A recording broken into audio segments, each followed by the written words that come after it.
Hi guys, welcome back to 17 square meters garden. Today is gonna be yet another bulb planting video. I know I have already so many bulb planting videos. I hope that you guys are not bored with me talking about bulbs all the time. I wasn't planning on recording this one, but I found myself in a situation where I still have a lot of bulbs to plant. It's already November and it's been raining for a week and it's still gonna be raining for another week or so. So I really need to get those bulbs planted. So I thought, well, why not? I'm gonna share that with you. Maybe you will enjoy it. Maybe you like watching other people planting bulbs and just, doing random things on the balcony. Kind of like a relaxing balcony gardening day, a rainy balcony gardening day because it is raining right now. I'm gonna give you some updates on the balcony at the same time because I did not post any October tour. So it's gonna be kind of like, as I said, balcony gardening day. So hopefully you will enjoy it. So let me show you what bulbs I have left to plant, where I'm gonna be planting them, what I'm gonna do with them. So yeah, let's begin. Okay, you guys, so in this box I have empty packages of the bulbs that I planted already, because we planted the bulbs together. I have one video where I showed you 7 small bulbs, perfect for windowsills and tiny balconies. They're all here under the bench in their tiny pots. And then we planted a bulb lasagna together. In the video I planted 1, but after I planted 3 more, so I have a total of 4 bulb lasagnas. So I kept some empty boxes, empty packages here to remember what I planted. And then I have this whole bag of bulbs still to plant. And I planned ahead of time where I'm gonna plant them, but I am the worst planner ever because I plan something and then I change my mind. And that's exactly what happened here with bulbs. So when I planned on how I want my spring bulbs, what kind of spring bulbs display I want to have in the spring, I had like galvanized buckets area in here. And since then I bought this bench, so the layout completely changed, so I can no longer plant the bulbs as I planned. So we're gonna take a walk on the balcony. I'm gonna show you how the things are looking, and at the same time I'm gonna be kind of placing bulbs randomly in pots to see where I can plant all of this. So first let me show you what we have in here. Okay, so here are all the bulbs that I have left to plant. Let me just really quickly go over them and tell you just a few words about each and post a picture of each so that you can see what we are planting and maybe you want to save it as an inspiration for yourself. We have Narcissus Thalia, which is a single bloom, all white narcissus, looks great in compositions, looks great on its own, and narcissus are awesome for containers because they come back really well from year to year. You can leave them permanently in containers, plant other stuff on top of them, and they do really well in these kind of arrangements. Then we have Tulip Spring Green, which is a creamy white tulip with a green stripe in the center of each petal. Then we have Tulip Infinity, which is a pink tulip, but what's interesting about this one is that the outer petals are more creamy pink or like blush pink, and then those inner petals are really dark pink, so that's a beautiful contrast on this plant. Then we have Tulip Miss Elegance, which is another pink tulip with pointy petals, and the petals are tips of the petals are kind of like reflexed, so that looks really awesome. Another Tulip Healthcare, which looks a little bit like a firework because when you look at the flower itself, it's kind of like it exploded like a firework. The petals are very narrow and twisted, so a very unique looking one. Then we have Jeanne d'Arc Crocus, which is a really large white crocus. And then a couple of bulbs that I bought at the grocery store. I love buying bulbs at Lidl because first, they're very cheap. Secondly, they have really nice choice and they usually turn out to be exactly what they were supposed to be. This one here is really beautiful, Tulip Exotic Emperor, which starts off as creamy white or creamy yellow and then ages to all white. And I really love these variegated sepals. I think that's such a unique look. And a couple of more tulips. We have Tulip Candy Club and these funny, kind of hairy looking mix of tulips. Then we have some alliums, ping pong alliums. These bloom in summer, they are late bloomers. And then we have 2 bags left from that previous project with small bulbs. I have some irises and double muscaris. Generally I'm going for white, pink and chartreuse colors, and these are just gonna go for in another container. Okay, so as you can see, my fall display here is looking sad already. And I bought some new chrysanthemums. I should have bought more, I only have 3 plants. And I'm gonna plant these on top just for some pop of color. So now I have to figure out what I'm gonna plant and where. So I'm pretty sure I wanna have the Miss Elegance in here. Then maybe let's plant some funny healthcare in here. one bag of infinities. So let's go with maybe some Thalia, all white Thalias here. So starting here we have a dahlia, which I'm not keeping this one. I was really happy that it bloomed, but it's not really my color preference, let's say. So I'm not gonna be keeping this one, and I'm gonna be planting the exotic emperor. And then moving here towards my fall display, this I already showed you. Still some biennial seedlings that we're gonna plant later. Here in this little galvanized bucket, this will change, this will not stay like this, but I'm gonna be planting some tulip infinity in the bucket. Here we have some perennial and evergreen plants, but I'm not gonna be keeping these in the basket because they were just seasonal. Here we have more healthcare tulips. Here we have spring green tulips. I'm gonna be planting them underneath my scabiosa. So as we move this direction on the table here, I don't know if any of you guys remember, I planted, I think it was called Simple Spring Composition this spring. And this ivy grew so beautifully. It created an arch, which is exactly what I wanted. So now I'm gonna be planting some colorful bulbs under. I think it will look really cute in the spring. So as we move forward, 4 bulb lasagnas here with tulips, with crocuses and irises. Here we have a perennial chrysanthemum. I mean, I keep it from year to year and it's just about to bloom. And 2 containers here. I'm gonna be replacing the crocosmia and we are gonna be planting Thalia. And then in this container we're gonna plant a mix of these candy club tulips and these hairy looking ones.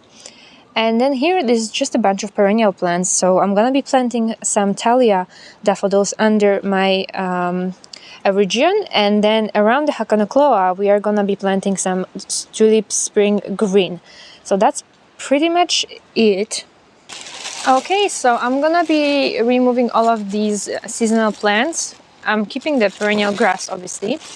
Also, I just wanted to let you guys know, I'm recording this video at the beginning of November. I'm not sure when I'm gonna post it, because recently I'm not posting stuff in chronological order because there are some projects that I want to show you before, and this is less important. So, just FYI. It might be at the end of November that you are watching this. So, some of my plants are not dormant yet, and it looks like early fall. Okay. So let's do this. I'm gonna save the moss because I'm gonna top dress the bulbs with this. It's a really nice way, you know, when you plant a lot of bulbs, after it can look a little bit empty, you know, just the bare soil. So I always like to top dress it with something, with pine cones, with moss, with some bark. It looks really cute.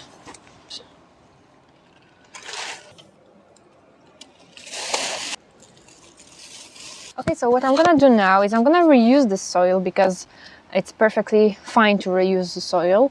And it's been only a few months. I think I refreshed this container in autumn, so I just need to scoop out some soil back into the bag so that I can reach the depth for bulb planting, because there's too much soil right now.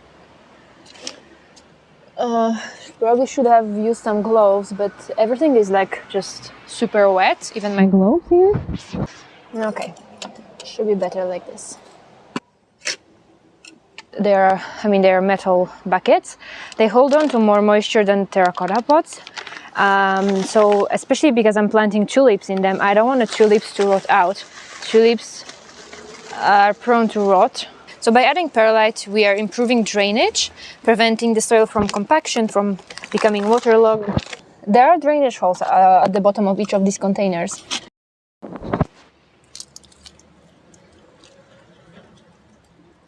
So I'm placing the bulbs close but not touching, so that we have a container full of tulips in the spring.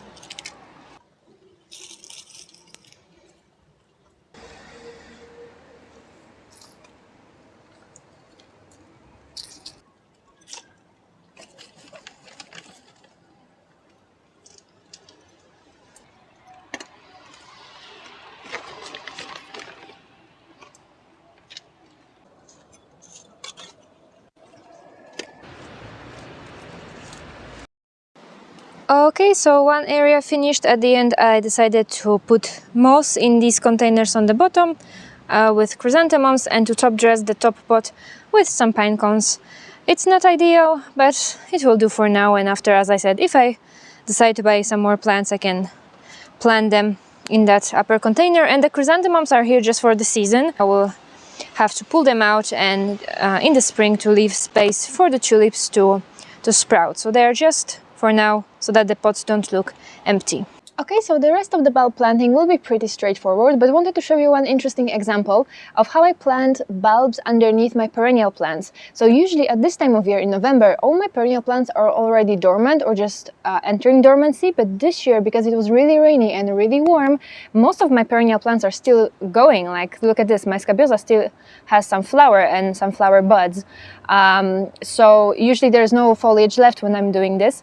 But this year, exceptionally, the plants are still going, so I'm gonna lift the scabiosa, plant bulbs underneath, and then put scabiosa back on top of the bulbs. The best bulbs for these are daffodils, because as I mentioned, they do really well in these kind of compositions. They don't rot out, and they naturalize really well in containers. So if you plant, let's say, 10 bulbs this year, you may end up with 15 or even 20 bulbs and 20 flowers a year later. I absolutely love doing this. I kept some bulbs permanently in some of my containers for years, and it works perfectly fine.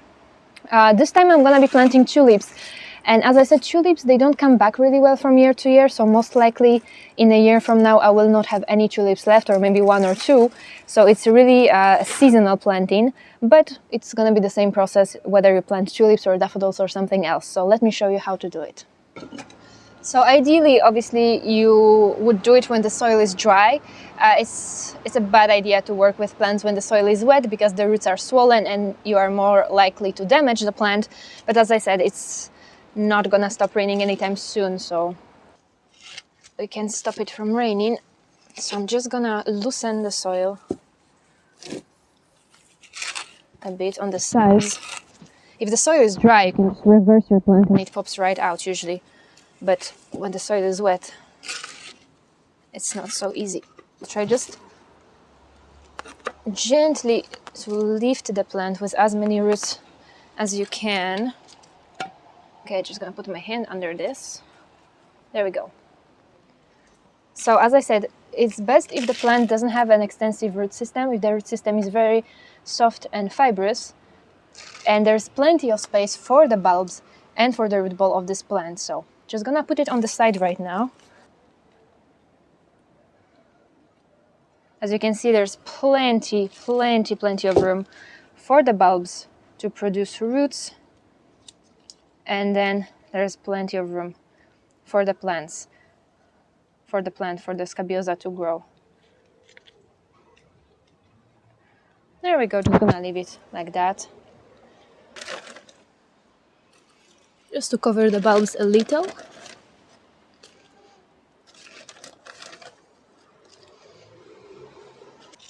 And here, once again, you see the root ball of this scabiosa is very soft, so the bulbs will have no problem piercing through the roots and bloom above.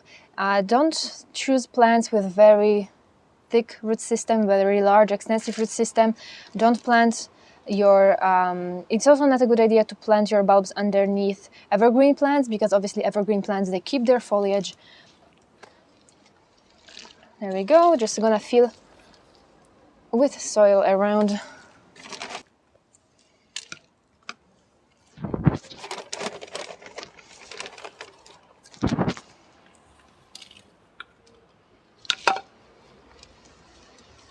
And it's all done. Now you would just want to water it. I'm not gonna water it because, as I said, it's raining and it's gonna be raining, so the plant will receive enough moisture from the rain. There we go. And we'll have a lovely spring display here.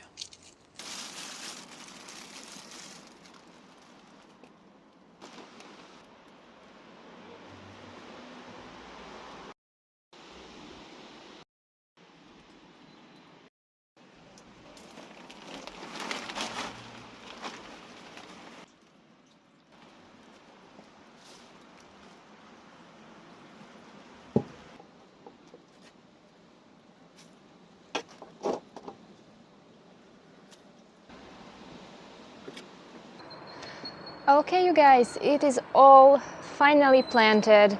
It's a total mess everywhere on the balcony with all the wet soil and everything, so I will have to clean it up once it finally stops raining, but I'm happy because all the bulbs are planted. I'm gonna get back inside, clean myself because I'm super dirty, but I hope that you guys enjoyed this little gardening day with me, seeing how I plant my bulbs. And I'm really looking forward to seeing all of these blooms in the spring and sharing that with you in some spring videos. So thank you so much for joining me today, and I'll see you again next week with another balcony gardening project.